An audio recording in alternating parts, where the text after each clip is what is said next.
This is war.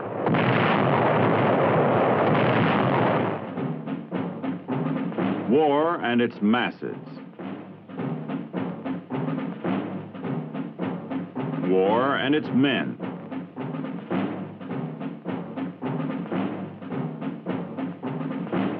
War and its machines.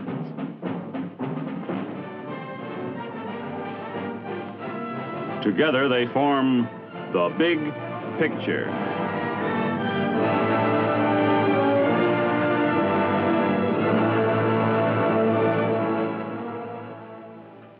Welcome to the Big Picture. I'm Captain Carl Zimmerman. The Big Picture is a report to you from your Army, an Army committed by you, the people of the United States, to stop communist aggression wherever it may strike.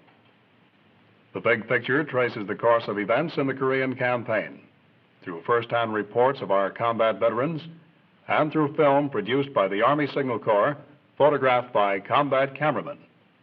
These are the men who daily record on film the big picture as it happens, where it happens. Today, the Big Picture will show our United Nations forces crossing the 38th parallel. You'll see our paratroopers land near Munsan. You'll see Republic of Korea troops in action. You'll see the strength of an infantry tank team.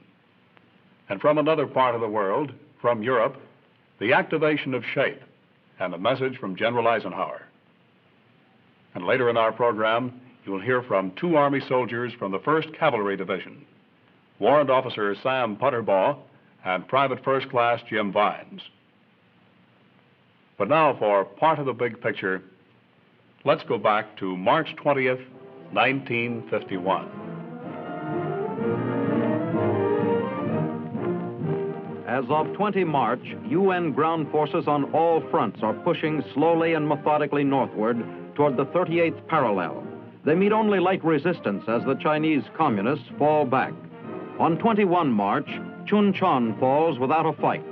In an attempt to speed up the offensive and trap the large enemy force guarding the approaches to Pyongyang, the 187th Regimental Combat Team parachutes behind enemy lines in the Munsan area, just 12 miles below the parallel. At the same time, other UN forces drive northward along a 15-mile front above Seoul to meet them. However, the main body of the communist troops escape the trap. By 31 March, South Korean forces in the east have already crossed the parallel and are moving inland from Yongyang. In the west, a U.S. tank column crosses the 38th parallel north of Seoul. Meanwhile, UN naval forces patrol the East Korean waters, harassing enemy transport and troop movements along the coast, and bombarding key communist traffic hubs. Allied ground troops continue their cautious advance into enemy territory, and on 18 April, after days of bloody fighting, UN troops in the central sector capture the strategic Hwachon Dam and enter the town of Hwachon. As of 20 April, the Chinese communists are continuing to fall back all along the front with heavy casualties. But their resistance becomes stronger as UN troops approach the huge enemy concentrations that have been massed below Wonsan for the long-expected counteroffensive. During this 30-day period, the greatest aerial battle of the Korean War took place with over 225 bombers and fighters involved. 8 enemy jets are destroyed. No friendly fighters are lost.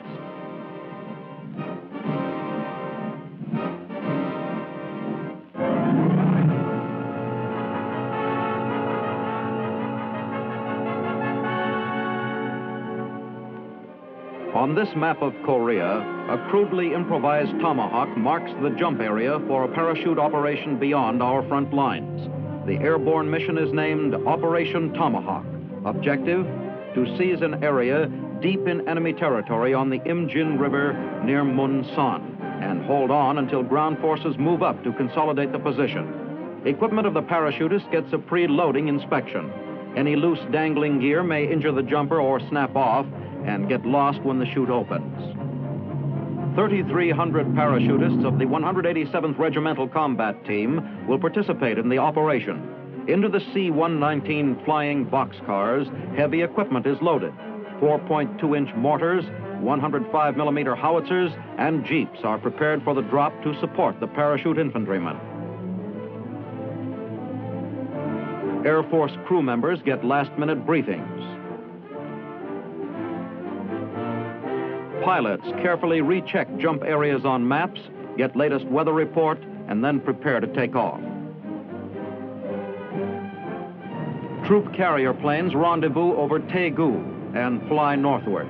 Fighters and bombers have preceded these planes to soften up enemy resistance. Here's the jump area, 10 miles south of the parallel. At 0900 on Good Friday, 23 March, Brigadier General Frank S. Bowen's 187th Airborne RCT hits the silk over the rice paddies and rolling terrain of the jump area. The parachutists leave the troop carriers in sticks of 42 men from each plane at an altitude of 800 feet.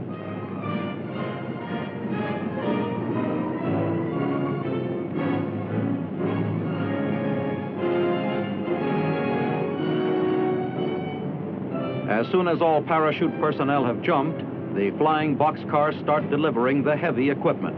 In this plane, jeeps and trailers are being dropped. A small parachute is released to aid in pulling the heavy cargo from the plane.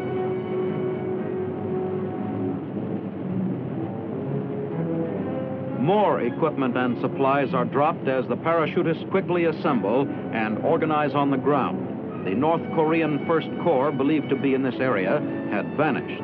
No serious opposition was encountered. Operation Tomahawk gains 20 miles in one day.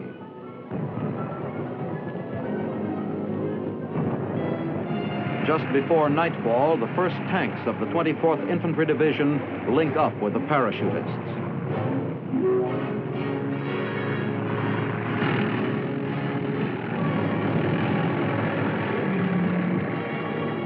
Tank drivers poke their heads up through their ports to have a look around.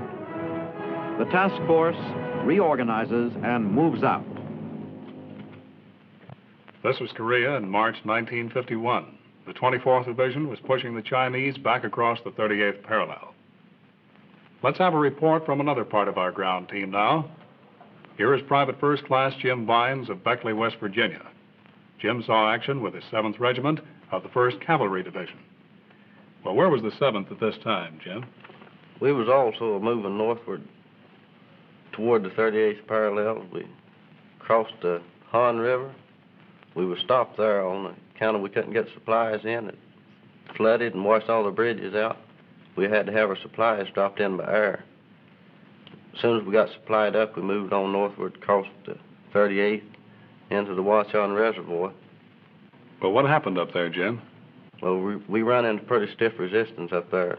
They opened up the floodgates, flooded us out, and washed all of our supplies away again. It took us 11 days to secure it. Made it plenty rough, didn't they? Sure did. Well, Jim, I see you're wearing the Bronze Star. How did you get that? Well, it was on the Nakhtong River before we started our first push north. The battalion was under about a 4-hour attack one morning. It was short on ammunition, my company was. The Jeep driver had got hit that morning, so I volunteered to take the Jeep and go back to the supply point, which I had to go through about 2 miles of road that was under heavy enemy fire to get to the supply point, and I made 2 trips hauling ammunition up to the company. It was awarded to me there. Mm-hmm. They keep you on as Jeep driver then, Jim? Yes, sir. I drove a Jeep the rest of the time in Korea. I guess they figured this guy Vines can really carry the mail. And carry the mail is one of the things you did do, wasn't it? Yes, sir. Carried mail, rations, you were a very clean clothing. Very popular man, Jim. Well, let's get back and talk about these hills in Korea once again. It's pretty hard to get these Chinese out of their holes, wasn't it? Yes, sir. They dig in so deep that most of them didn't even get out. Just killed them right in their hole. Well, what's one of the best weapons to get them out, Jim? About the only thing can get down into them is napalm. Burn them out. Well, how close to our lines do they drop that stuff? Well, I've seen it dropped in closest to 100 yards, sometimes probably closer. But it's good for the morale to see it come down, huh? Sure is. Well, Jim, you saw plenty of napalm drops in Korea. Let's watch now as napalm helps the 24th Division in their advance. While foot troops move up, tactical air makes a coordinated strike against the enemy's hastily constructed fortified positions in the hills.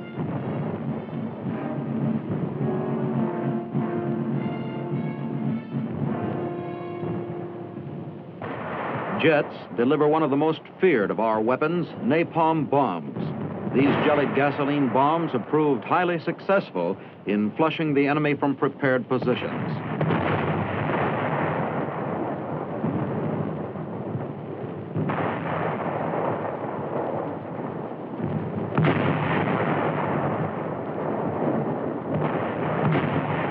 With air and artillery preparation completed, riflemen take up the assault and overrun the enemy's defensive lines before the Communists can recover from the shock of the bombardment. This assault moves the United Nations forces one step closer to the Communist-violated border of the Republic of Korea. The enemy increases his defensive fires, resisting stubbornly, sometimes fanatically, as the area of the 38th parallel becomes a battleground for the fourth time since the war started last June.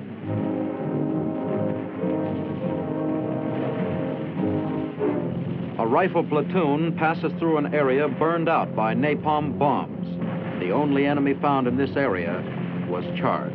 An automatic rifleman spots a target of opportunity and opens fire, and a 3.5-inch bazooka team is engaged in neutralizing defensive positions.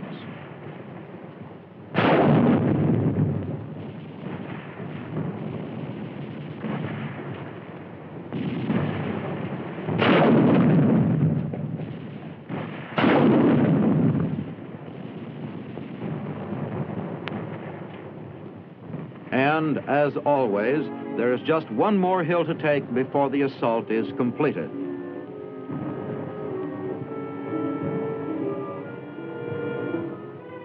After the objective is overrun and the units reorganize, the men fight off the chill of the mountain climate.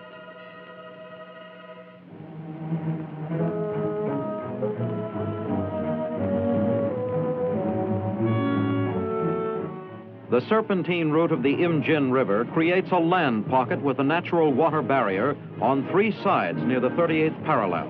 Communist elements withdrew across this river after abandoning Seoul without a fight.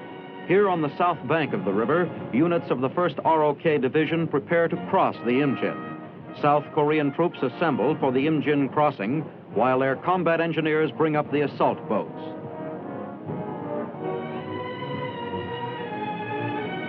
Brigadier General Paik Sun-yup, commanding general of the 1st ROK Division, supervises the operation which was planned by his staff officers. Areas suspected of containing hostile forces are plotted by artillerymen.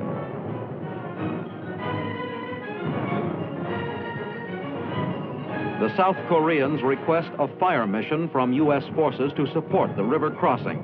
The mission is coordinated and artillery pieces fire as requested.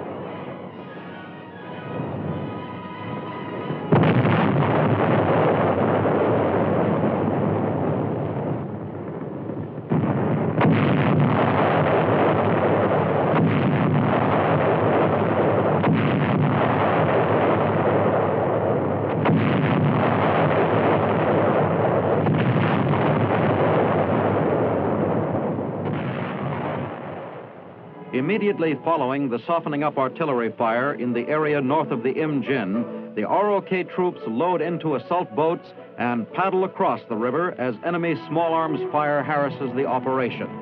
Enemy forces on the north bank, scouted earlier by a patrol, are estimated to be in company strength. This crossing is being made near the site where the main Allied supply road spanned the Imjin last year when United Nations forces were fighting in the Pyongyang area to the north.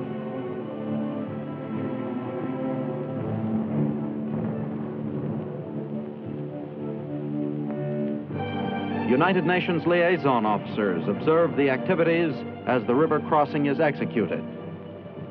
The Imjin is crossed successfully against ineffective resistance from North Koreans and elements of the Chinese 3rd Field Army.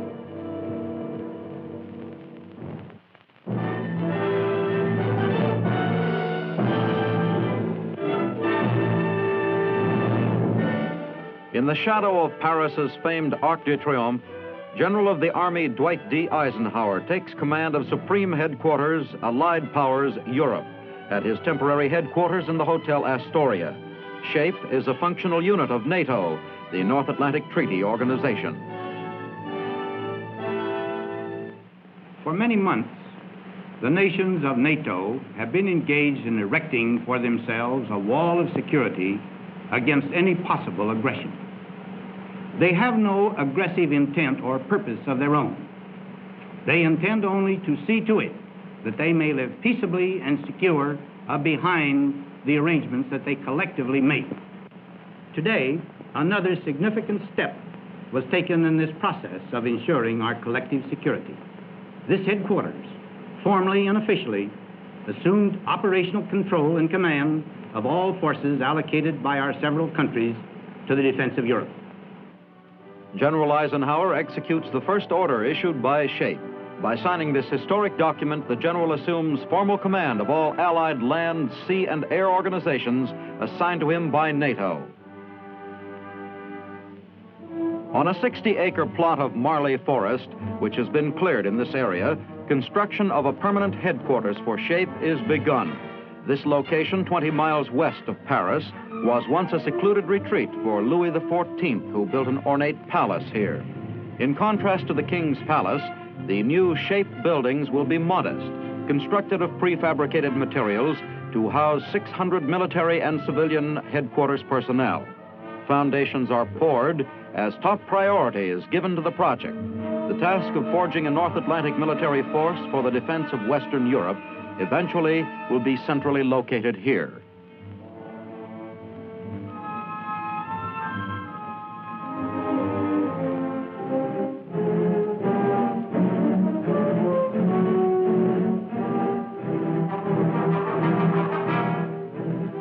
This is the beginning of a tank infantry team assault deep into enemy-held territory. Here in an undisclosed area north of Seoul, an attack order is issued for a tank infantry patrol.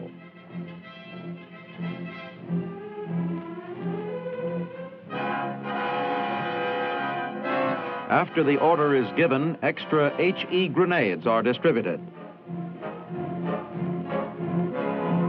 During the early dawn of the following morning, armor rendezvous with riflemen. Men of the 3rd Division mount tanks to ride during the initial phase of the patrol's advance.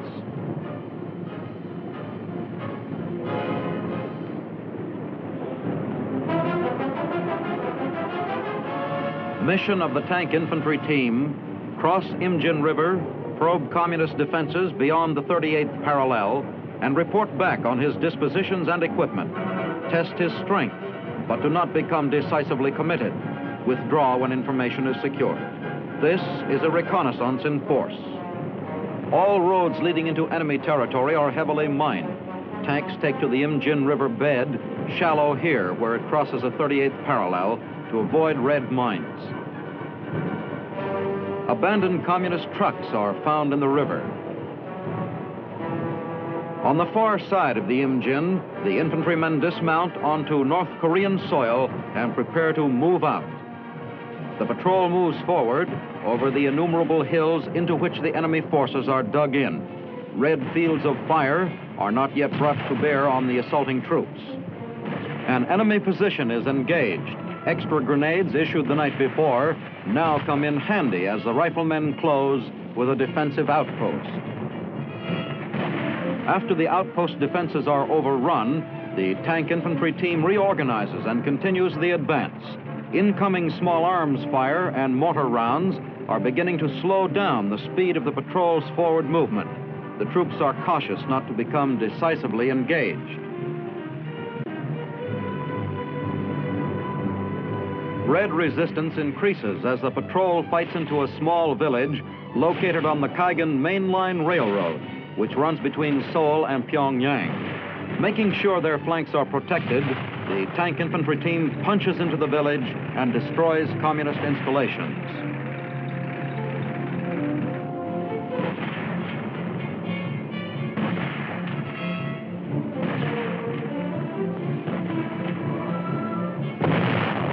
By late afternoon, this reconnaissance in force completes its mission and returns safely to its base. That was the 8th Army's 1-2 punch, the infantry tank team. The Chinese and North Koreans got to know it very well as time went on. Now we'd like you to meet another man from the 1st Cavalry Division, Warrant Officer Sam Puterbaugh. But Sam, what was your job with the regiment? You're a warrant officer, and you're wearing the Combat Infantry Badge. That's a little unusual, isn't it? Yes, it is, Carl, but not all warrant officers are pencil pushers. When we got to Korea, our high rate of casualties amongst the officers, my battalion commander had to utilize what he had, so I was used as a combat platoon leader, and that made me eligible for the Combat Infantry Badge. Well, evidently, Sam, you've done pretty well in that job, too. You're wearing the Bronze Star with cluster. Well, you saw action in World War II, didn't you? Yes, I did, Carl. Well, have we seen a lot of improvement since that time? Yes, we have, especially in the logistical problems. When we first got to Korea, we were short food, water, clothing, ammunition. But when I left Korea in July, the frontline troops were getting one hot meal a day. Also, the quartermaster had came out with a new assault ration, which every mission that we went out on as a reconnaissance force or any mission like that, we were given this ration, and it's adequate for one meal for that type of a mission. Well, Sam, how about improvements in the medical field? If a man is wounded today, he stands a much better chance of staying alive, doesn't he? Yes, they have. The field hospital of the Medical Corps has put up close to the front line as possible. When a man has a serious casualty on the front line, he is immediately evacuated to that field hospital where he is given the best medical care it's possible for a soldier to get. Mm-hmm.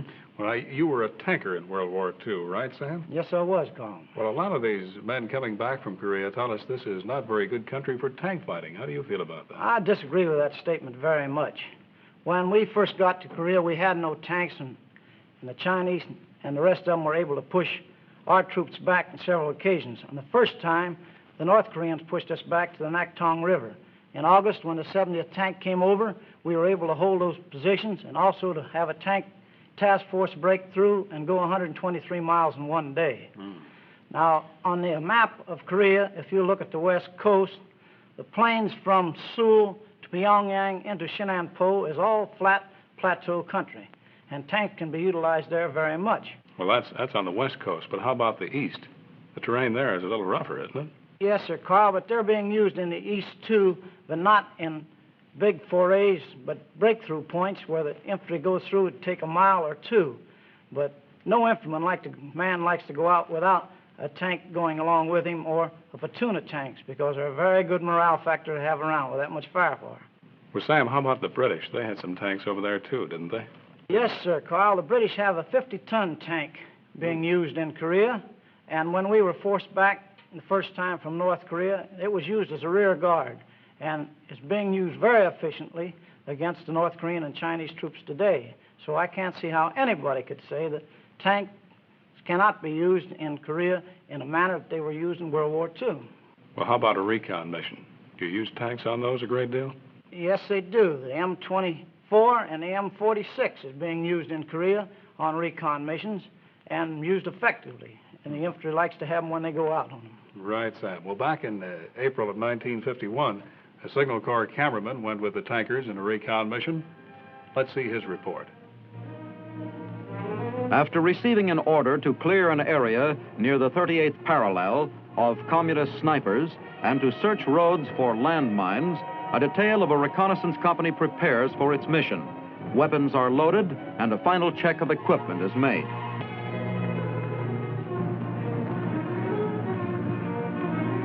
The tank convoy gets underway.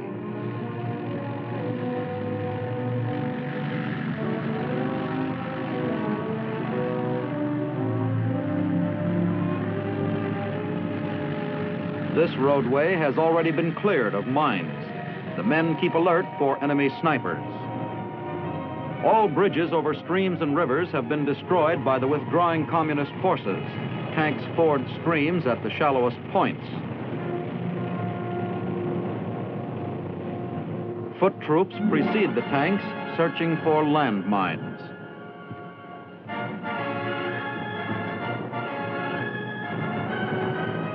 A culvert bridge blasted by retreating Reds halts the advance momentarily, but not for long. Engineer troops measure the distance to estimate bridging materials required to span the gully. In no mood to wait, a tank bypasses the wrecked bridge and presses out a detour. The tonnage of the tank smashes a new road that leads through a small village on the far side.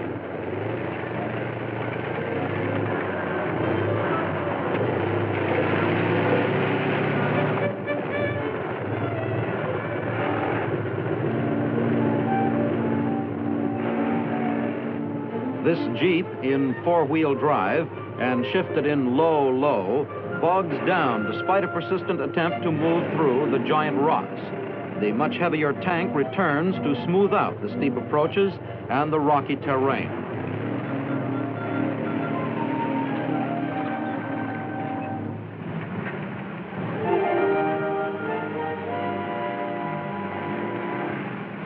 Now the Jeep moves over the detour and out the other side over the tank-made path. Teamwork pays off. Remember the sign on the American roads that said, "Beware soft shoulder"? Well, here's what it can mean in Korea. Another tank moves up to the disabled one, but can be of no assistance.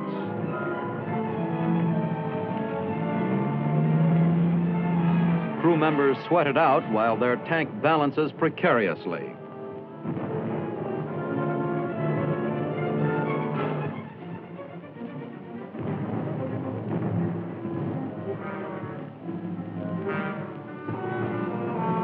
Chinese surrender leaflets are found in the vicinity of the disabled tank, and tankers read the propaganda through curious but distrusting eyes. The usual reaction to these propaganda leaflets is the traditional but appropriate nuts. After radioing for a tank retriever, the recon detail moves on to accomplish its mission. Those were the events that comprised the big picture from March 20th to April 20th, 1951. Our thanks to Warrant Officer Sam Puterbaugh and PSC Jim Vines of the 1st Cavalry Division for being with us. Next week, the big picture will show the United Nations forces withdrawing in the face of a Red offensive. You'll see the Lincoln Line established north of Seoul. You'll see our troops hold on to that line and later break out in an air-ground assault. And you'll hear from another combat veteran, an Army soldier who saw, as it happened, a part of the big picture. This is Captain Carl Zimmerman inviting you to be with us then.